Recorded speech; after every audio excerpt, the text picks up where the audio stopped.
Be patient in tribulation. Be constant in prayer. Then Joseph fell on his father's face, and wept over him and kissed him. And Joseph commanded his servants, the physicians, to embalm his father. So the physicians embalmed Israel. 40 days were required for it, for that is how many are required for embalming. And the Egyptians wept for him 70 nights. And when the days of weeping for him were past, Joseph spoke to the household of Pharaoh, saying, If now I have found favor in your eyes, please speak in the ears of Pharaoh, saying, My father made me swear, saying, I am about to die.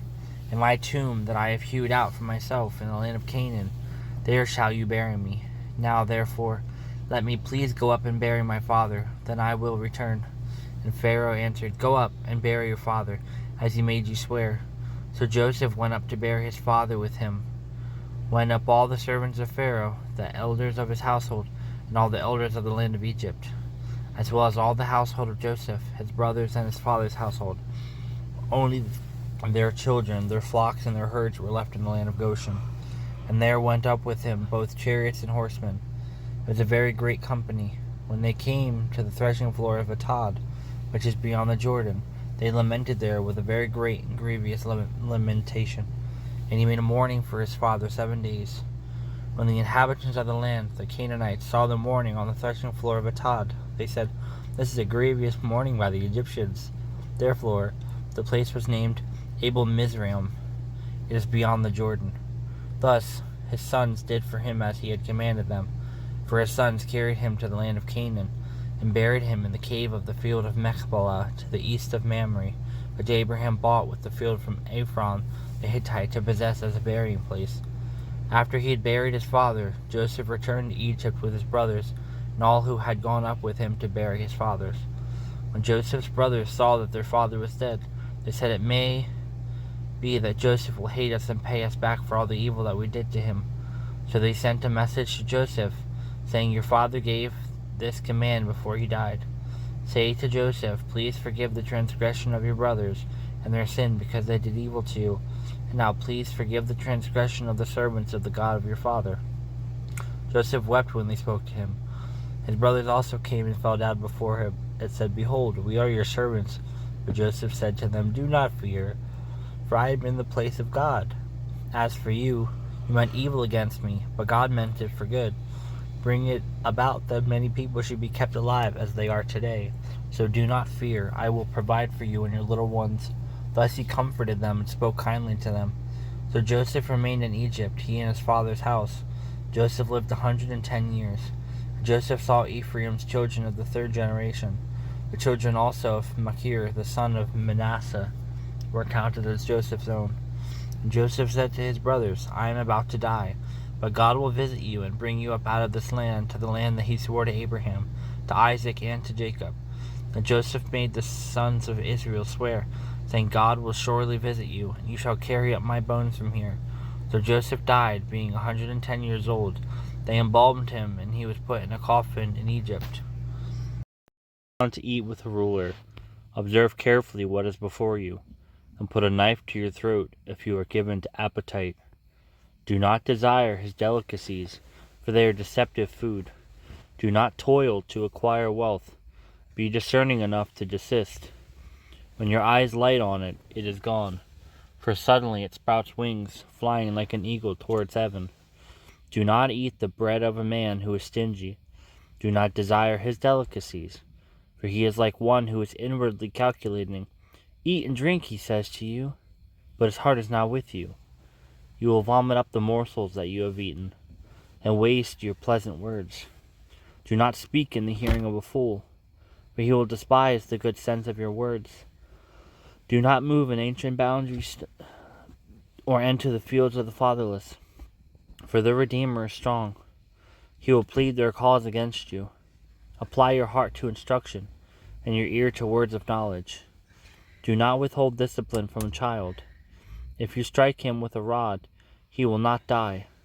If you strike him with the rod, you will save his soul from Sheol. My son, if your heart is wise, my heart too will be glad. My inmost being will exult when your lips speak what is right. Let not your heart envy sinners, but continue in the fear of the Lord all the days. Surely there is a future, and your hope will not be cut off. Hear, my son, and be wise, and direct your heart in the way. Be not among drunkards, or among gluttonous eaters of meat, for the drunkard and the glutton will come to poverty, and slumber will clothe them with rags. Listen to your father who gave you life, and do not despise your mother when she is old. Buy truth, and do not sell it. Buy wisdom, instruction, and understanding.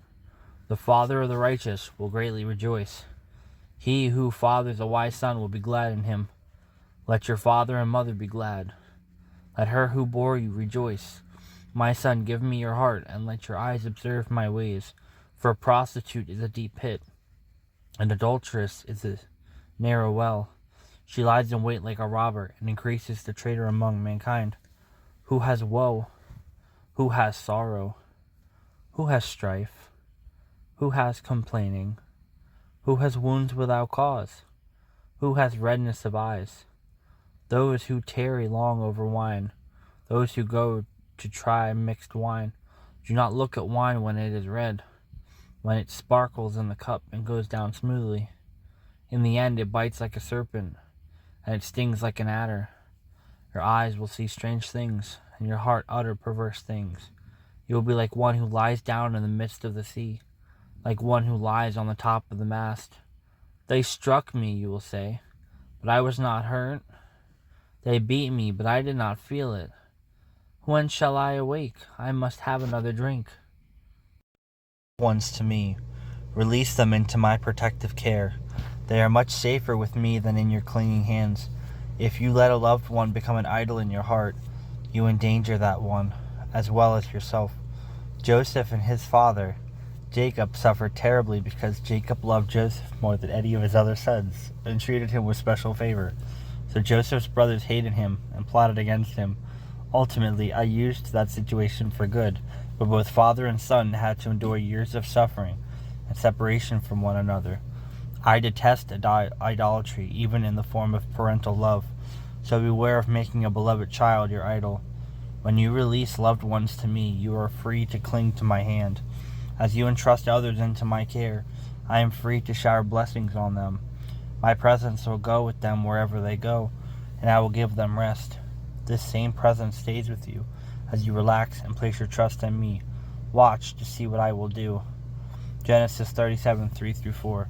Now Israel loved Joseph more than any of his other sons, because he had been born to him in his old age, and he had made an ornate robe for him. When his brothers saw that their father loved him more than any of them, they hated him and could not speak a kind word to him. Ephesians 3:20. Now to him who is able to do immeasurably more than all we ask or imagine, according to his power that is at work within us. Exodus 30:14. The Lord replied, My presence will go with you, and I will give you rest.